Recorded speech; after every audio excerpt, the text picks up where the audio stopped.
Sementara itu, Saudara, hari pertama pencanangan program Makan Bergizi lebih 3.000 siswa di Kota Makassar mengikuti uji coba makan bergizi gratis.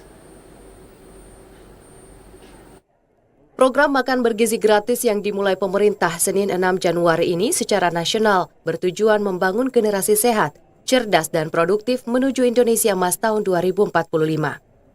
BMG menyasar anak sekolah di seluruh jenjang pendidikan, santri, ibu hamil, ibu menyusui dan balita bergizi normal dan balita bermasalah gizi. Dari lebih 3.000 siswa yang mengikuti MPG mulai Senin 6 Agustus, 1.417 diantaranya merupakan siswa SMP Negeri 1 Makassar. Wali Kota Makassar Muhammad Ramdan Pemanto bersama unsur TNI Polri ikut memantau distribusi pakan MBG hingga dibagikan kepada siswa.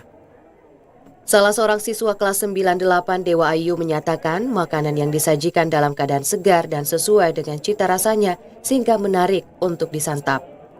Wali Kota Makassar menyatakan program ini merupakan suatu terobosan untuk menghasilkan generasi kuat dan tangguh serta cerdas.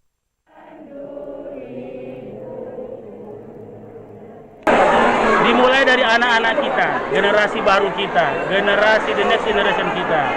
Kekuatan itu ada pada gizi anak-anak. Itu adalah yang tidak pernah disentuh selama ini.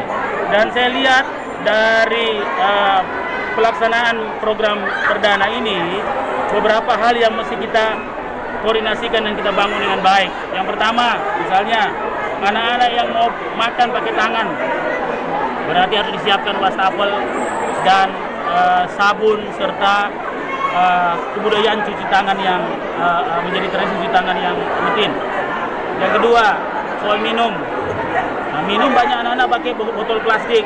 Nah, saya kira pemerintah kota insya Allah apa lewat CSR atau lewat saya lihat ada pendanaannya, saya kira pemerintah kota harus membantu tumbler yang green, yang tidak merusak lingkungan. Kami siswa-siswi SMP Negeri 1 Makassar mengucapkan banyak-banyak terima kasih kepada Bapak Presiden Republik Indonesia, Bapak Prabowo Subianto.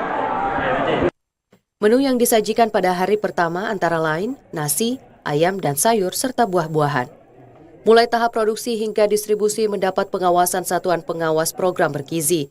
Sebelum menyantap makanan, para siswa diingatkan untuk membersihkan tangan. Tim Liputan TVRI Sulsel melaporkan.